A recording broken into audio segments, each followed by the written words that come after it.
Hello বন্ধুরা, কেমন আছেন আপনারা? আশা করি আপনারা সবাই ভালো আছেন আর সুস্থ আছেন। আজকে আপনাদেরকে একটা নতুন ভ্যাকেন্সি নিয়ে আলোচনা করব।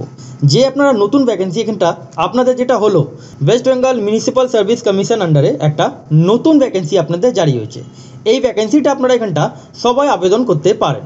এই যে আপনাদের কর্পোরেশনে ভ্যাকেন্সি বেরিয়েছে, এবার কোন কর্পোরেশনে মানে কোন ডিস্ট্রিক্টে ভ্যাকেন্সি বেরিয়েছে, তাছাড়া এখানে আপনারা যদি মাধ্যমিক পাস হয়ে থাকেন, 10 ক্লাস যদি পাস হয়ে থাকেন, ফ্রেশার ক্যান্ডিডেট এখানটা আবেদন করতে পারেন। মাধ্যমিক পাস হয়ে থাকলে এই ভিডিওটা আপনাদের জন্য।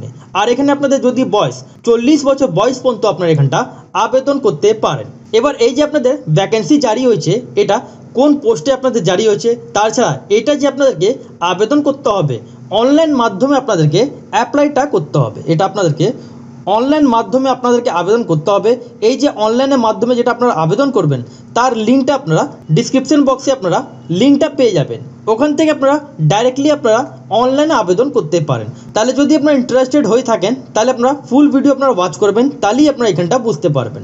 আর চ্যানেল যদি নতুন হয়ে থাকেন তাহলে চ্যানেলকে সাবস্ক্রাইব করে বেল আইকন ক্লিক করে রাখবেন, যাতে আপনারা কর্পোরেশনের যে কোনো ভ্যাকেন্সির জন্য আমার চ্যানেলকে সাবস্ক্রাইব করে রাখলে আপনারা পরপর আপডেটগুলো আপনারা জানতে পারবেন। আর ভিডিও লাইক করে বন্ধুদের সাথে শেয়ার করতে ভুলবেন না। এখানটা আপনারা যেমন দেখতে পাচ্ছেন, যেমন আপনাদের বললাম এখানে ভিডিও স্টার্টিংয়ে বললাম মিনিমাম এডুকেশন কোয়ালিফিকেশান, যেটা এখানটা দেখেন মাধ্যমিক পাস স্টুডেন্ট এখানটা আবেদন করতে পারেন। যারা 10 ক্লাস পাস স্টুডেন্ট আছেন তারা এখানটা আবেদন করতে পারেন। এখানে আপনাদের এক্সট্রা কোনো কোয়ালিফিকেশান লাগবে না, minimum education qualification 10 class pass student এখানটা আবেদন করতে পারেন। এই যে আপনাদের ভ্যাকেন্সি যেটা আপনাদের আছে, এবার কবে থেকে শুরু হয়ে গেছে এখানটা দেখেন, ফর্ম ফিল আপ আপনাদের অলরেডি শুরু হয়ে গেছে। 4 জুলাই থেকে ফর্ম ফিল আপ আপনাদের অলরেডি শুরু হয়ে গেছে। ফর্ম ফিল আপে যেটা আপনাদের লাস্ট ডেট আছে 26 জুলাই 2025 তারিখ পর্যন্ত আপনারা এখানটা আবেদন করতে পারেন। এবার এখানটা দেখেন 3 নম্বর কলমে যেটা বলা হচ্ছে টু বি টেন্টেটিভ, মানে আপনাদের আগস্ট মাসে আপনাদের ইন্টারভিউ হতে পারে। এখানে আপনাদের ডাইরেক্ট সিলেকশন আছে, এখানে আপনাদের কোনো রিটেন এক্সাম হবে না, এটা আপনাদের ডাইরেক্ট রিক্রুটমেন্ট আছে।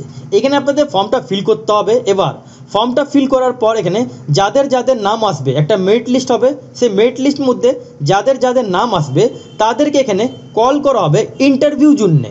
এবার আপনার ইন্টারভিউ জন্যে কী করে আপনারা জানবেন অথবা কবে থেকে ইন্টারভিউ শুরু হবে, তার জন্য আপনাদের বলি চ্যানেলকে সাবস্ক্রাইব করে রাখলে আপনারা আপডেটগুলো আপনারা পরপর আপনারা জানতে পারবেন এই চ্যানেলে। এখানে যেমন দেখতে পাচ্ছেন এখানে বলা হচ্ছে no application can be uploaded after the last date. এখানে ফর্ম ফিল আপে যেটা লাস্ট ডেট আছে তারপরেই আপনারা কোনো ফর্মটা ফিল করবেন না, তার আগে আপনারা সাবমিট করে ফেলবেন। সেই জন্য এখানে বোল্ড করে এই ব্যাপারে এখানে বলা হচ্ছে, যেটা আপনাদেরকে বললাম the eligible candidate for interview shall be display on website, মানে এর যে আপনাদের ওয়েবসাইট আছে, নোটিশ বোর্ড আছে, সেই ওয়েবসাইটে আপনারা জানতে পারবেন যে এর সম্বন্ধে আপনারা আপডেটগুলো আপনারা জানতে পারবেন। এর অফিসিয়াল ওয়েবসাইটের লিঙ্ক আপনারা ডিসক্রিপশন বক্সে আপনারা পেয়ে যাবেন। এবার চেক লিস্টের মধ্যে যেমন দেখতে পাচ্ছেন check list of documents for appearing at the interview examination. Interview সময় আপনারা কোন কোন ডকুমেন্টসের কোয়ারি আছে এটা বুঝে নিন, কেন আপনাদের এখানে যদি নাম আসে এইসব ডকুমেন্টস আপনারা মিস করবেন না। যেমন ক্যান্ডিডেট উইল বি হ্যাভ, এখানটা দেখেন যেটা বলা হচ্ছে অরিজিনাল অফ অল ডকুমেন্টস, যেমন অরিজিনাল অল ডকুমেন্টস সাবমিট করতে হবে আপনাদেরকে ইন্টারভিউ সময়। সেটা কোন কোন ডকুমেন্টস থাকবে, যেমন এজ প্রুফের জন্য আপনাদেরকে মাধ্যমিকে অ্যাডমিট কার্ড এগুলো দিতে হবে, এডুকেশন কোয়ালিফিকেশান জন্য আপনাদেরকে মাধ্যমিকে মার্কশিট দিতে হবে, রেসিডেন্সিয়াল প্রুফের জন্য আপনাদেরকে Aadhaar card voter ID card show করতে হবে, যাদের কাস্ট সার্টিফিকেট থাকবে SC ST OBC A OBC B তাদেরকে এখানে মেনশনটা করতে হবে, বা আপনাদের কোনো সার্টিফিকেট থাকবে সেগুলো আপনাদেরকে শো করতে হবে। কবে শো করতে হবে, যখন আপনাদের নাম আসবে।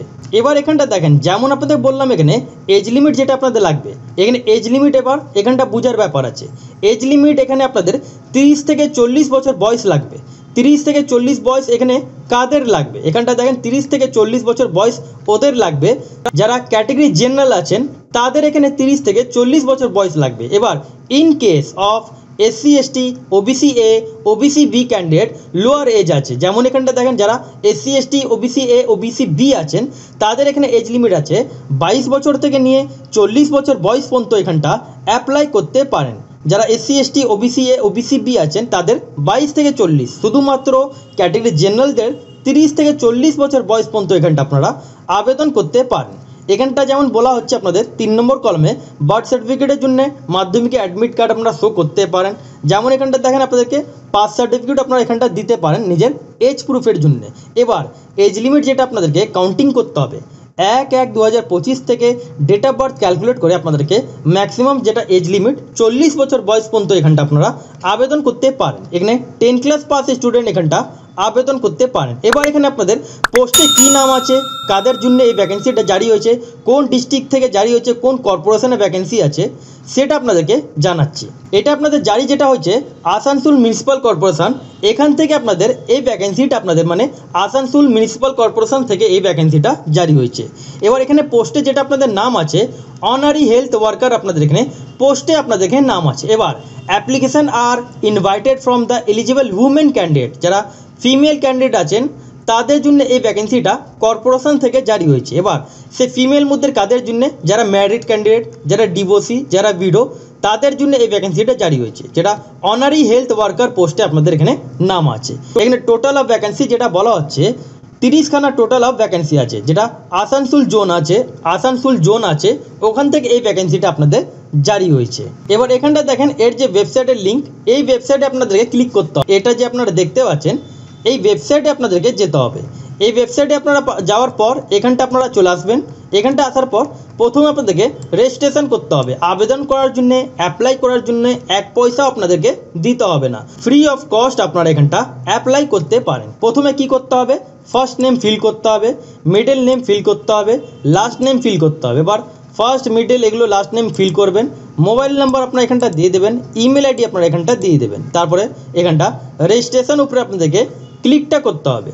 যে আপনারা রেজিস্ট্রেশনের উপরে ক্লিক করবেন আপনাদেরকে জেনারেট সিগারেট পিন দেখতে পাচ্ছেন, এইখানটা আপনাদের ক্লিকটা করতে হবে। যে আপনারা এখানটা ক্লিক করবেন আপনাদের এখানে মোবাইলের মধ্যে একটা পিন আসবে, সেই পিনটা আপনাদেরকে এখানটা বসাতে হবে। সেই পিনটা এখানটা ফিল করার পর এখানে আপনাদের যেমন বলা হচ্ছে ভেরিফাই আপনাদের হয়ে গেছে। এবার ইমেল আইডি এখানটা আপনারা দিয়ে দেবেন।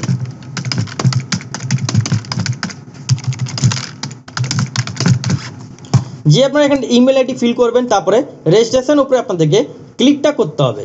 যে আপনারা রেজিস্ট্রেশন উপরে ক্লিক করবেন আপনাদের এখানে রেজিস্ট্রেশন আপনাদের ডান হয়ে যাবে, সাকসেসফুলি হয়ে যাবে। অ্যাপ্লাই অনলাইন অ্যাপ্লিকেশানে ক্লিকটা করতে হবে। যে আপনারা অ্যাপ্লাই অনলাইন ক্লিক করবেন এখানে আপনাদেরকে মোবাইল নাম্বার চাওয়া হয়েছে, যে আপনারা মোবাইল নাম্বার এখানটা দিয়েছেন সেটা আপনাদেরকে এখানটা দিয়ে দিতে হবে। সে যে আপনাদেরকে ভেরিফাই যে আপনাদের ওটিপি এসেছিলো সেই ওটিপিটা দিতে হবে, যেটা আপনাদের তখন জেনারেট করেছিলেন, সেই ওটিপি এখানটা ফিল করতে হবে। তারপর ভেরিফাই পিন উপরে আপনাদেরকে ক্লিকটা করতে হবে। যে আপনারা ভেরিফাই উপরে ক্লিক করলেন আপনাদের পেজটা ওপেন হবে। তারপরে ফাদার নেম, আপনাদের ফাদার নেম অথবা হাজব্যান্ড নেম ফিল করতে হবে। কোন ক্যাটেগরি আছেন সেই ক্যাটেগরি এখানটা আপনারা সিলেক্ট করে নেবেন। তারপরে এখানটা দেখেন ডেট অফ বার্থ আপনাদেরকে দিতে হবে। এবার ডেট অফ বার্থ এখানটা যেমন দেখতে পাচ্ছেন আপনাদেরকে ডেট অফ বার্থ দেওয়ার পর আপলোড বার্থ সার্টিফিকেটের জন্য আপনারা মাধ্যমিক অ্যাডমিট কার্ড পিডিএফ ফরম্যাটে আপলোড করবেন। এখানটা চলে আসেন আপনাদের ওয়ার্ড নাম্বার কত পরে সেটা ওয়ার্ড নাম্বারটা আপনারা এখানটা দিয়ে দেবেন। তারপরে এখানটা চলে আসেন আপলোড প্রুফ অফ রেসিডেন্স, এখানে ভোটার আইডি কার্ড, আধার কার্ড, রেশন কার্ড এগুলো আপনাদেরকে আপলোডটা করে নিতে হবে। আপলোড প্রুফ জন্য আপনারা এখানটা যেমন বলা হচ্ছে আপনাদেরকে এখানটা আপনাদের এসডিও অথবা আপনাদের এমপি এমএলএ আপনাদেরকে এখানটা যেমন গ্রামে আপনাদেরকে রেসিডেন্স সার্টিফিকেট আপলোড করতে হবে। তারপর ন্যাশনালিটি ইন্ডিয়ান চলে আসবে। বাড়ি ঠিকানা আপনাদের যা পড়ে এখানটা বাড়ি ঠিকানাগুলো ফিল করে নেবেন, পোস্ট অফিস দিয়ে দেবেন, সিটি টাউন দিয়ে দেবেন, ডিস্ট্রিক্ট চলে আসবে আপনাদের, স্টেট আপনাদের চলে আসবে। তারপর এখানটা পিনকোড দিয়ে দেবেন। ম্যারেড, ডিভোর্স, উইডো দেওয়া আছে তার সার্টিফিকেট আপনাদের এখানটা দিতে হবে। তারপর এখানটা চলে আসেন যেমন এখানে আবেদন করার জন্য, অ্যাপ্লাই করার জন্য মাধ্যমিক পাস স্টুডেন্ট এখানটা আবেদন করতে পারেন। এখানটা বোর্ডের নাম, ইয়ার অফ পাসিং, ডিউরেশন, তারপরে মার্কশিটস আপলোড করতে হবে আর সার্টিফিকেট আপলোড করতে হবে, সব পিডিএফ ফরম্যাটে। আবার স্ক্রল ডাউন করবেন, এখানটা আপনার যেমন বলা হচ্ছে আপনাদেরকে এখানটা সাবজেক্টস নেম দিতে হবে। যেমন মাধ্যমিক মধ্যে ফার্স্ট ল্যাঙ্গুয়েজ বেঙ্গলি হলো, বেঙ্গলি সাবজেক্টস দেওয়ার পর ম্যাক্সিমাম মার্কস এখানটা দিতে হবে আপনাদেরকে, অপটেন মার্কস দিতে হবে। অ্যাড করার পর প্রত্যেক কটা যতগুলো সাবজেক্টস থাকবে সেগুলো ফিল করে নেবেন। অ্যাড এখানটা ক্লিক করবেন। অ্যাড করার পর নেক্সট আপনাদের চলে আসবে। ল্যাঙ্গুয়েজ নন মধ্যে আপনারা কোন ল্যাঙ্গুয়েজ জানেন সেটা আপনারা এখানটা দিয়ে দেবেন। আপলোড এখানটা আপনাকে passport size photo and signature. তারপরে এই এখানটা চেকবক্সের উপরে ক্লিক করবেন আর প্রিভিউ আপনারা করে নেবেন, সব কটা ফর্মটা দেখে নেবেন, তারপরে সাবমিট করে ফেলবেন। সাবমিট করলে সাকসেসফুলি আপনাদের ফর্মটা সাবমিট হয়ে যাবে। তাহলে আশা করি আপনাদের বুঝাতে পারলাম যদি আপনারা না বুঝতে পারেন তাহলে আপনারা কমেন্ট সেকশনে কমেন্ট করবেন। এবার এই ভ্যাকেন্সিটা যারা আবেদন করতে চান তাদেরকে আপনারা ট্যাগ করবেন, শেয়ার করবেন বন্ধু বান্ধবের সাথে, যাতে ওরা এই ভ্যাকেন্সিটা জানতে পারে।